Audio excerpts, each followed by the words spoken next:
Hello and welcome to Film Meets the Eye. Today I will be reviewing the Netflix original movie Prom Queen. Prom Queen is a movie that comes from the series of movies called Fear Street, which is basically a horror collection of movies that was originally books written by author R.L. Stine.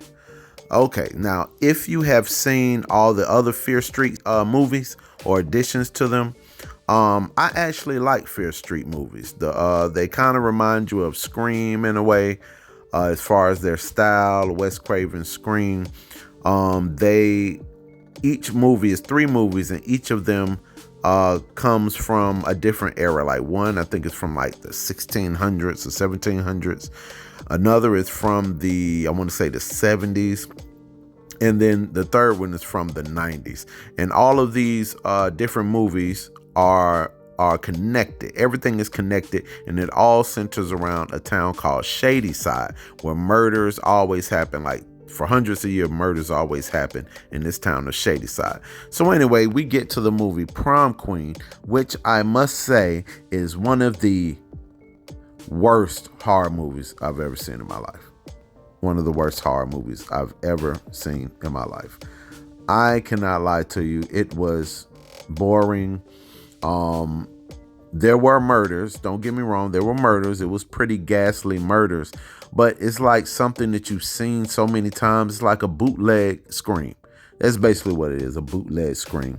So anyway, Prom Queen stars Lori Granger, which is played by India Fowler. She's the quintessential girl next door, the girl who, doesn't have a whole lot of friends, who's really nice, who's just an average student, and just who nobody notices, but she's pretty cool. If you get to know her, she's a cool girl next door. And the other star, which is, I guess, her nemesis, is Tiffany. She's the leader of the Mean Girls. So anyway, you have the Mean Girls, you have her, you have one of the Tiffany, which is the leader of the Mean Girl, one of her friends, and this other girl who's kind of like a motorcycle bike chick. They're all running for Prom Queen. Okay, so the thing is, I don't want to tell you too much about what's going on, but these killings are centered around the prom queens.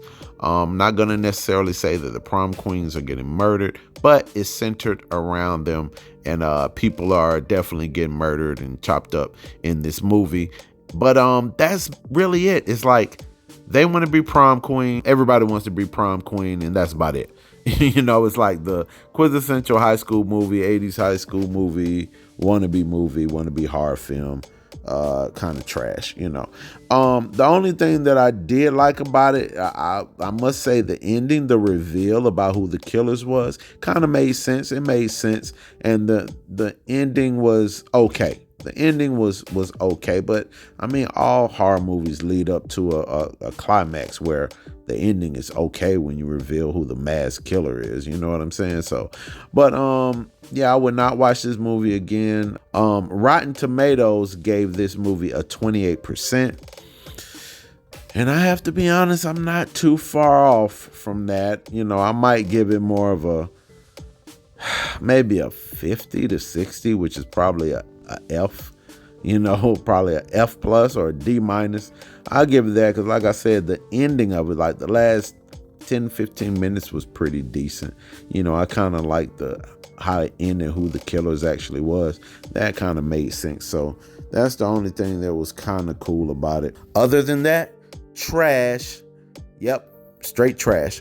But don't take my word for it. If you want to see a generic horror movie and you've seen all the other horror movies, you've seen all the Screams, and trust me, all the Screams are better than this movie, I have to admit. But if you've seen all those movies and you just love horror movies and you're a horror movie buff and you want to see a new one that you haven't seen, then go check out Prom Queen. Thanks for watching, and don't forget to subscribe so you can receive notifications once new videos drop here on Film Meets the Eye.